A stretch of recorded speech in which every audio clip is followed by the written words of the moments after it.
आज अपमाद सभी को नमो बुद्धाय।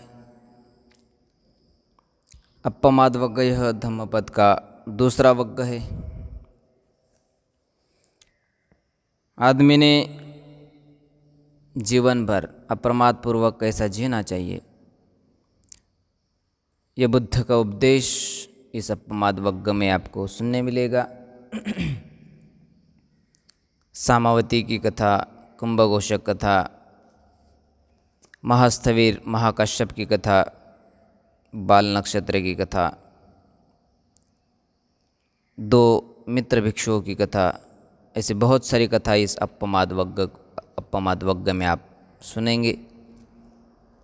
निर्वाण पथ प्रदर्शक यह धम्मपद आपको निश्चित ही प्रेरित करेगा। अपमाद वग्ग अच्छा थोड़ा सा ध्यान पूर्वक सुनिए। अपमाद वग्ग में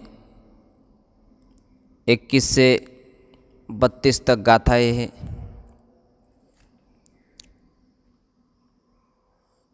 टोटल 12 गाथाएँ, जैसे यमक वग्ग में 20 गाथाएँ, अपमाद वग्ग में 12 गाथाएँ थी।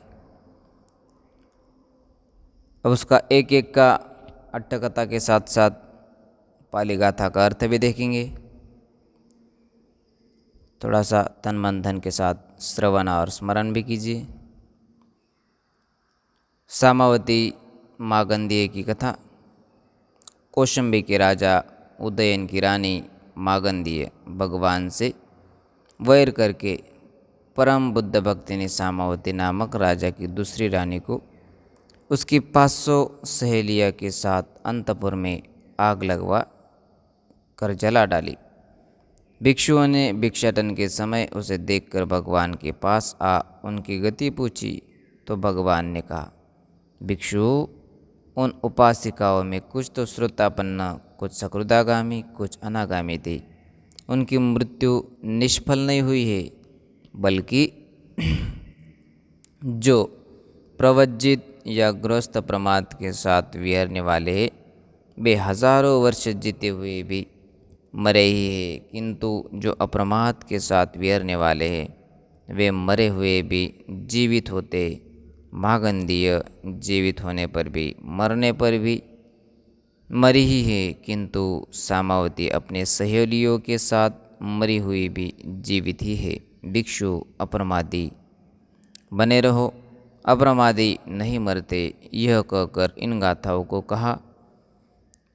अपमादो अमत्पदं पमादो मुच्चुन्न पदं अपमत्ता न मीयन्ति पमत्ता यथा मता एवं विशेषतो न्यत्वा अपमादं मि पंडिता अपमादे प्रमोदन्ति अर्यानं गोचरे रता तेजायिनो सातत्तिका निच्चं दल्लपरकं मा पुष्यन्ति धीरा निब्बानं योगक्षेमं अनुत्तरं। गाथा का अर्थ।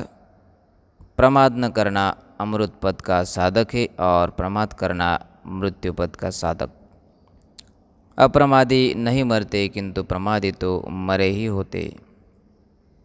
एवं विशेष सतोन्यत्वा, इसका अर्थ पंडित लोग अप्रमाद के विषय में इसे अच्छी तरह जान बुद्धों के उपदिष्ट आचरण में रत हो अप्रमाद में प्रमोदित होते। तीसरी गाथा का अर्थ। सतत ध्यान का अभ्यास करने वाले नित्य दृढ़ पराक्रमी वीर पुत्रों परम पद योगक्षेम निर्वाण का लाभ करते। सामावती और मागंधीय की कथा, जो एक ही राजा की दोनों रानियाँ थी, लेकिन मागंधीय भगवान की विरोधिनी थी और सामावती भगवान की श्रेष्ठ भक्त थी, श्रेष्ठ उपासिका थी। लेकिन मागंधीय का क्रोध भगवान बुद्ध से इसलिए था कि भगवान बुद्ध ने उसे स्वीकारा नहीं। स्वीकारा इसलिए नहीं कि भगवान बुद्ध एक तो सन्यासी, एक बुद्ध थे, और मागंधीय के माता पिता मागंधीय भगवान बुद्ध का हाथ मांगने आए थे। भगवान, हमारी मागंधीय अतिशय सुंदर कन्या है, सुंदर युवती है, उसके साथ आप शादी कीजिए। तो भगवान ने कहा स्त्री के त्वचा को, स्त्री के शरीर को न तो मैं पैर से छू सकता हूँ और ना ही हाथ से, बल्कि इस गंदगी भरी शरीर को जैसे हम थूक फेंक देते हैं जल्द ही, उसी तरह मैं फेंक देता हूँ, ये माने दुर्लक्ष्य कर देता हूँ। भगवान की ये वाणी सुन करके मागंती बौखला गई।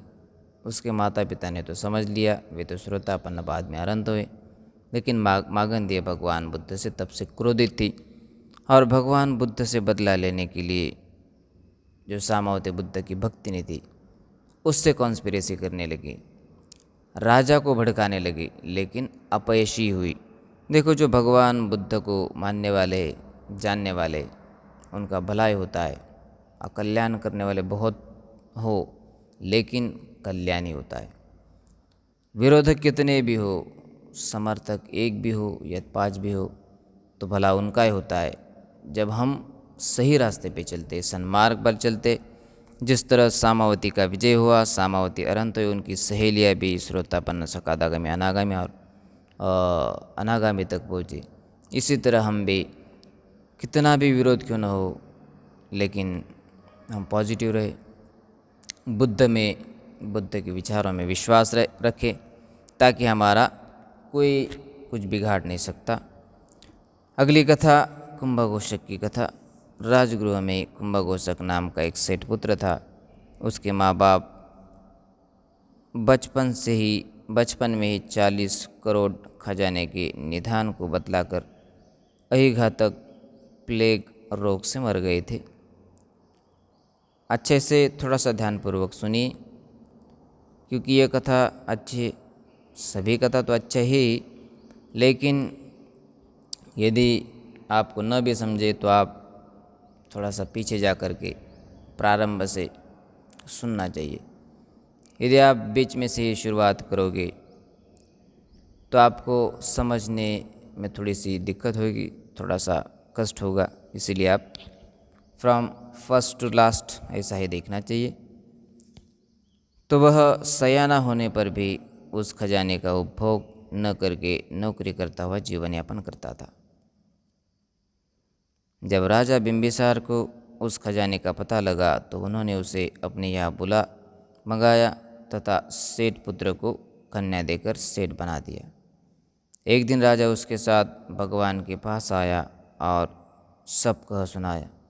भगवान ने, महाराज, ऐसे जीने वाले का जीवन धार्मिक है जो कि पाप कर्मों से वंचित हो, संयम के साथ जीवन यापन करता है, उसका यश बढ़ता है। यह कहकर इस गाथा को कहा।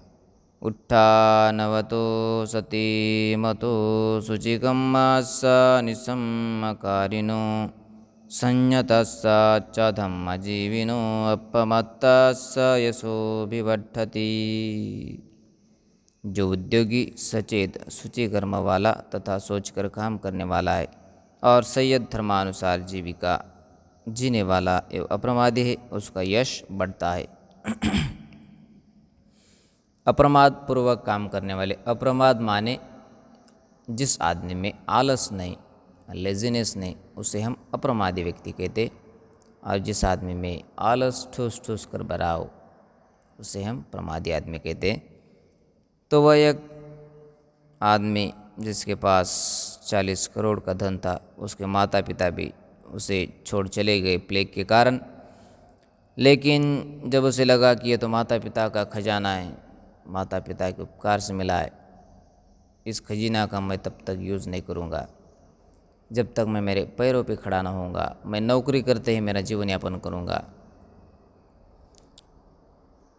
जब राजा को इस बात का पता चला कि इसके पास तो बहुत सारा खजाना है और तो भी हमारे यहाँ नौकरी करता है, तो राजा ने फिर बाद में उस खजाने का पता लगाया और फिर उसे एक नौकरी भी दे दी सरकारी, जैसे आज हम देते हैं। तो भगवान बुद्ध भिक्षु द्वारा भगवान बुद्ध को यह समझाया गया पूरा बैकग्राउंड, तो भगवान भी कहते हैं जो उद्योगी, सचेत, अच्छे कर्म करने वाले तथा सोचकर काम करने वाले, संयत और धर्मानुसार धम्म जीविका जीने वाले, ऐसे अप्रमाद पूर्वक जीने वाले का यश बढ़ता है। जैसे उसका यश बढ़ा, इसी तरह हम भी हमारा यश बढ़ाने के लिए अप्रमाद पूर्वक धार्मिक जीवन जीना प्रारंभ करें। अगली कथा, अपने लिए द्वीप बनाना, चूलपंथक स्थविर की कथा। राजगृह के वेलुवन विहार में महापंथक और चूलपंथक नाम के दो भाई भिक्षु थे। महापंथक प्रवजित होकर थोड़े ही दिनों में अरहंत हो गए। चूलपंथक मंदबुद्धि था। वह एक गाथा को 4 महीने में भी याद नहीं कर सका। तब महापंथक ने उसे विहार से निकल जाने को कहा।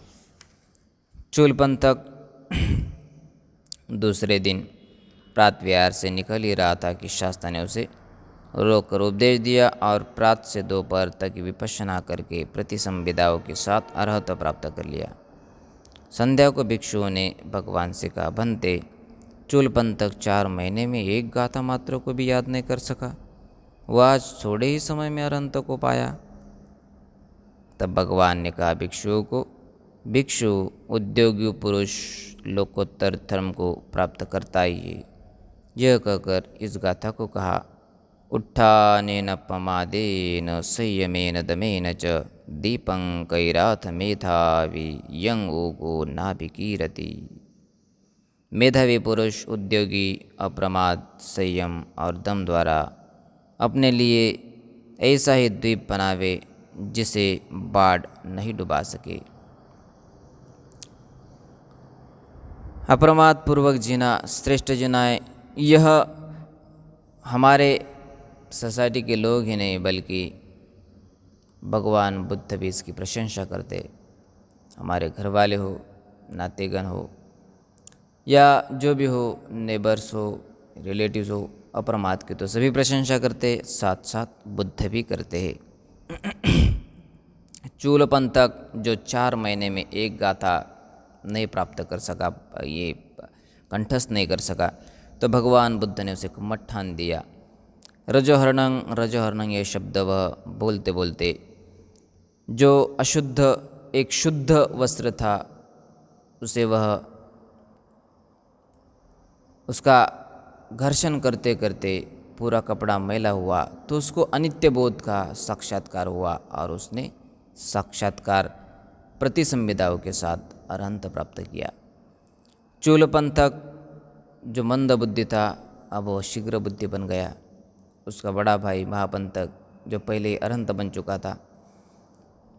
चूलपंथक और महापंथक की यह स्टोरी आज के भिक्षुओं को निश्चित ही प्रेरणा देती है। चूलपंथक तो आज बहुत सारे हैं, महापंथक की भी और चूलपंथक दोनों की भी आज जरूरी है। शीघ्र बुद्धि भिक्षुओं का होना यह अत्यावश्यक है समाज के प्रगति के कारण के लिए। अगली कथा, अप्रमादी सुखी होता है। बाल नक्षत्र घोषणा की कथा। बाल नक्षत्र माने एक होली का त्यौहार। श्रावस्ती में बाल नक्षत्र होली की घोषणा हुई थी। एक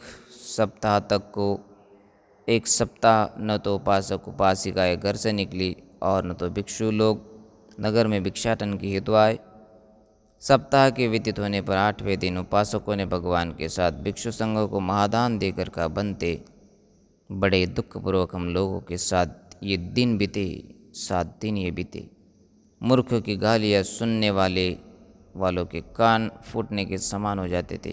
कोई किसी को लज्जा नहीं करता था। शास्ता ने उनकी बात सुनकर कहा, मूर्खों गवारों के काम ऐसे होते, किंतु बुद्धिमान लोग हुड्डी के समान अप्रमाद की रक्षा करके अमृत महानिर्वाण संपत्ति को प्राप्त कर लेते। यह कहकर इन गाथाओं को भी भगवान बुद्ध ने कहा।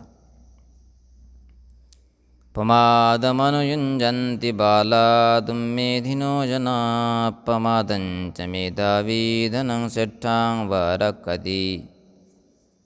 मूर्खानाड़ी लोग प्रमाद में लगते हैं, लेकिन बुद्धिमान श्रेष्ठ धन की भांति अप्रमाद की रक्षा करता है। बाल नक्षत्र होली का त्यौहार जब श्रावस्ती में चल रहा था तो 7 दिन लगातार वह चल रहा था। तो भिक्षुओं को भिक्षाटन के लिए दिक्कतें आने लगी। कोई बाहर जाता तो गालियाँ खाकर ही आता। इसी कारण 7 दिन न भिक्षु बाहर भिक्षाटन के लिए गए और न 7 दिन जो भगवान बुद्ध के जो आर्यजन थे, आर्य श्रावक थे, श्रोतापन्न चूल्हा श्रोतापन्न सकादागामी अनागामी, वो भी अपने घर से बाहर नहीं निकले। क्योंकि क्यों गाली गलौज क्यों खाए हम लोगों का कि होली के त्यौहार में। इसी कारण से न लोग बाहर आए और न भिक्षु बाहर निकले। तब 8वें दिन जब उपासक बहुत सारे मिलके भगवान बुद्ध के पास गए तो भगवान बुद्ध को क्षमा याचना करते हैं और कहते हैं कि बनते बड़े दुखपूर्वक हमारे ये 7 दिन बीते। हमने भिक्षाटन देने की संधि खो बैठी, लोगों की गालियाँ सुनने पड़ी।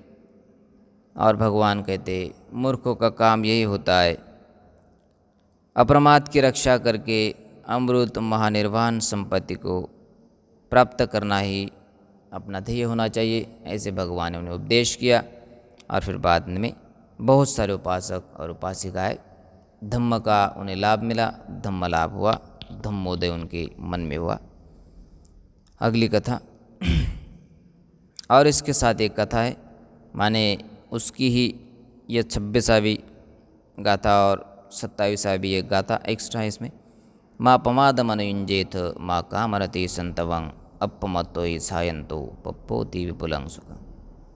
मत प्रमाद में फंसो, मत काम में रत हो, मत कामरति में लिप्त हो।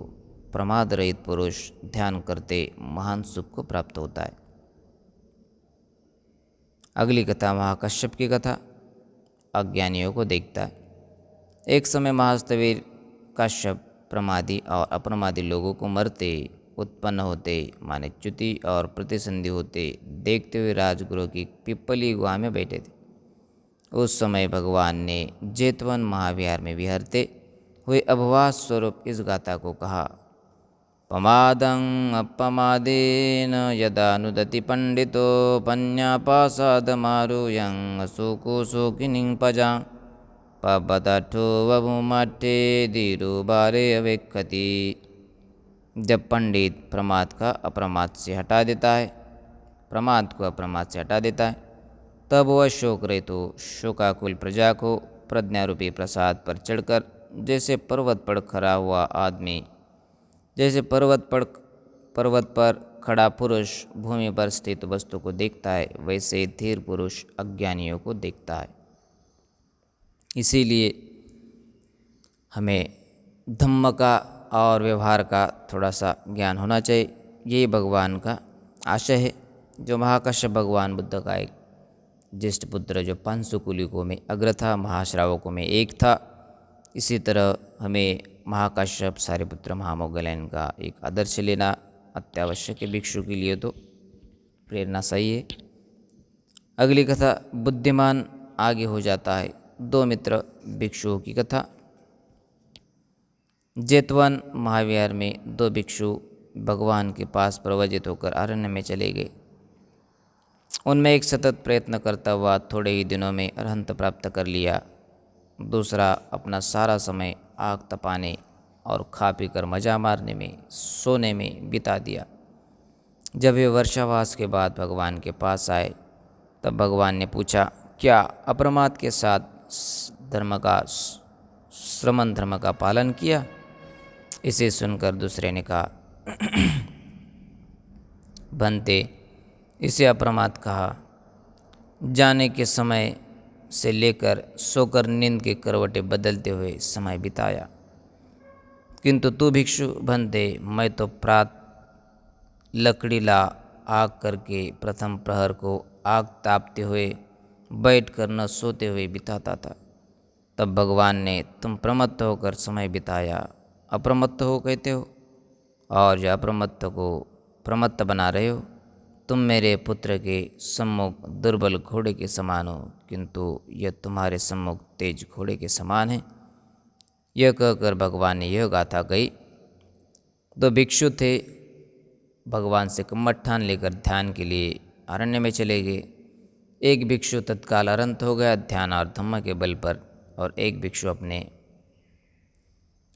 को व्यवहारिक कामों में माने चूल चलाना, फिर पानी तपाना, ये करना वो करना, पानी लाना इत्यादि इत्यादि कामों में व्यस्त रहा। जब वर्षावास खत्म हुआ तो भगवान बुद्ध के पास आने के बाद जब व्यर्थ का समय बिताए, वो कहता है बनते भगवान, यह तो अरहंत भी नहीं, ये तो खाने के बाद सोता था और दरवाज़ा बंद करके सोता था, कभी भी मैं इसे सोते देखता था, कभी मैं इसे ध्यान में मग्न नहीं देखा। तो भगवान ने कहा, अरे मूर्ख, अरे मूर्ख पुरुष, ये तो ध्यानी है, इसने तो धम्म का पालन किया और ये तत्काल अरंत भी हुआ, और तो इसे प्रमादी कहता है, इसे तो आलसी कहता है जो अरंत हुआ। बल्कि तू ही मूर्ख पुरुष है, बल्कि तू ही अरंत नहीं है, तूने ही तेरा समय गवा दिया, फोकट समय गवा दिया। भगवान ने इस तरह उसे अपने वाणी से धिक्कारा। अगली कथा है, इसका गाथा का अर्थ, अपमत्तोपमत्तेषु सुत्तेषु बहुजागरो अब्बलस्सो वसिग्घसो हित्वा याति सुमेधसो।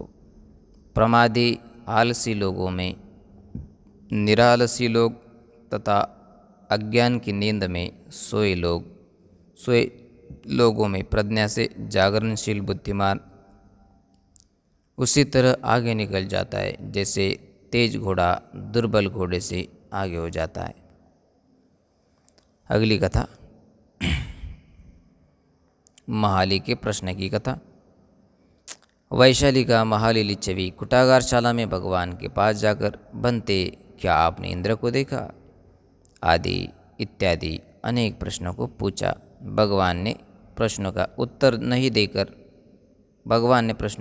देकर महाली इंद्र अप्रमाद में जुटा हुआ ऐसी संपत्ति को प्राप्त किया। अप्रमाद की प्रत्येक बुद्ध अरहंत सभी आर्यजन प्रशंसा करते। अप्रमाद से ही सारी लोकोत्तर संपदा की प्राप्ति होती। यह कहकर उपदेश देते हुए इस गाथा को भगवान ने कहा, अपमादेन मदवा देवानं सिट्ठदंगदो अपमादं पससन्ति पमादो गर्हितो सता। इसका अर्थ, अप्रमाद आलस्य रहित होने के कारण इंद्र को देवताओं में श्रेष्ठ बनाया। सभी अप्रमाद की प्रशंसा करते और प्रमाद की सदा निंदा ही होती है। देखो यहाँ पर भगवान ने अप्रमाद की कितनी अच्छी प्रशंसा की। भगवान कहते हैं जो अप्रमाद पूर्वक जीवन जिएगा वह लौकिक ही नहीं बल्कि लोकोत्तर संपत्ति इंद्र जैसी, ब्रह्मा जैसी प्राप्त करेगा। लेकिन जो प्रमाद पूर्वक जीवन जिएगा उसे तो नरक के सिवाय कोई उपाय ही नहीं, बल्कि कोई दुर्गति सिवाय कोई उपाय ही नहीं। इसीलिए सन्मार्ग पर चलना होगा और फिर अपनी मुक्ति अपने हाथ, दूसरों के हाथ में अपनी मुक्ति नहीं, क्योंकि अपन ही अपने मालिक है। अत्ता ही अत्तनो ना, तो भगवान कहते। अप्रमादी बंधनों को जला डालता है।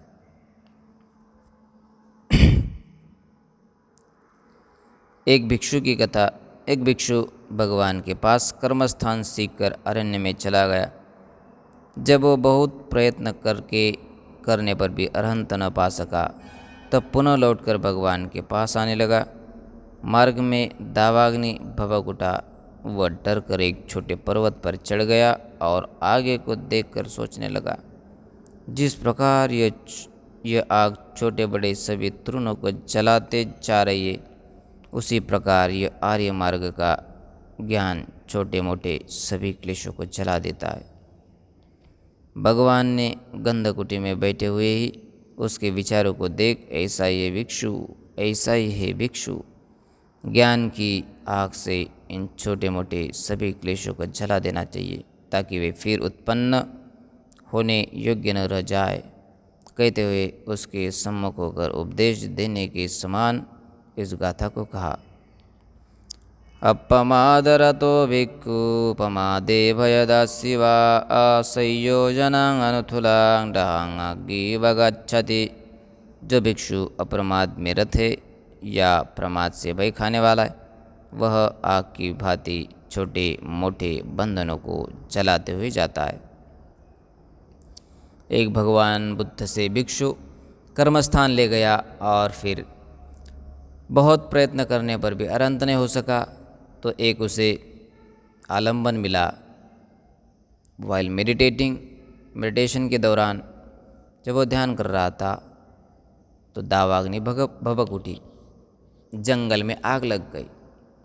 तो उसे देखता देखता उसे यह विचार आया, उसके मन में ये वितर्क हुआ, अरे ये आग छोटे मोटे तृण से लेकर के बड़े बड़े वृक्ष को तो जला डाल रही है। इसी तरह मैं भी क्यों ना अपने ध्यान और धम्म के बल से और ज्ञान के बल से ये क्लेश रूपी जो छोटे बड़े क्लेश होते, जो छोटे बड़े मार से ना होते, उसे मैं ज्ञान के बल से क्यों न जला डालूँ।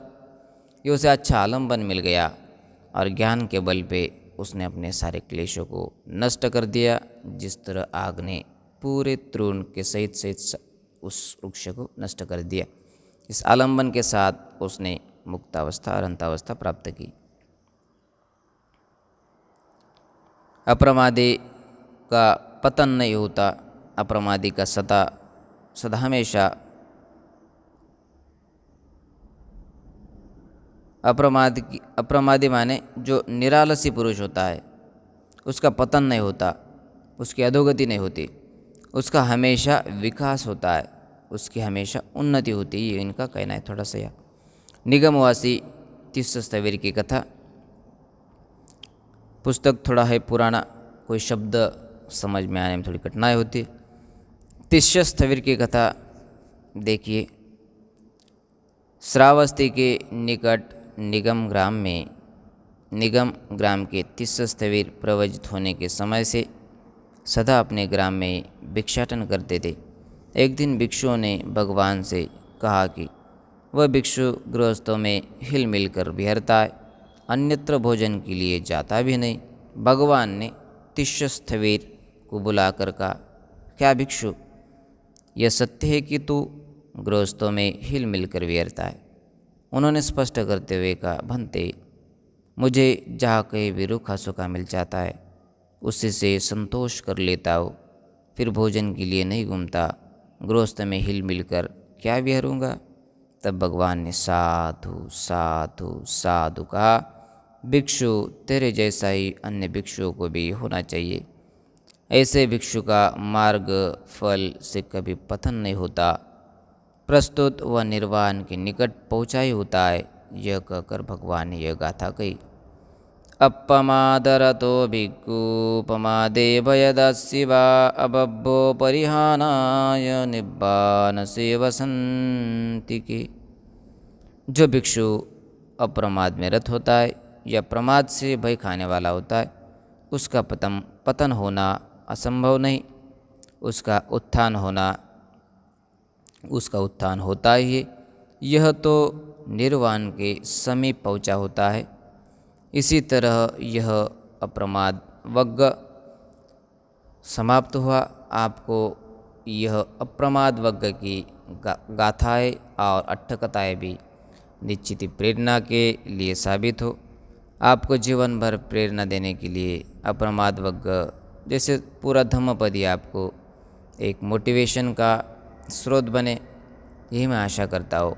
और जो यह धम्मपद की अट्ठकथा सुनेगा उसका कल्याण होगा, न सुनेगा तो भी उसका कल्याण होगा, क्योंकि बाद में उसे सुनने यह मिलेगा। क्योंकि बुद्ध के शासन में जो आचरण करता है उसका भला होता है, और जो आचरण को श्रेष्ठ नहीं मानता, कर्म ही परम है ये जो मानता नहीं, उसे फिर बाद में ताप भोगना पड़ता है, परिताप होता है, और फिर वह पुरुष दुर्गति प्राप्त करता है। इसी कारण से हमें दुर्लक्ष्य धम्मपद और धम्मपद की अट्ठकथाएँ की तरफ नहीं करना चाहिए। जिसे हो सके हमें सुनना चाहिए, श्रवण करना चाहिए।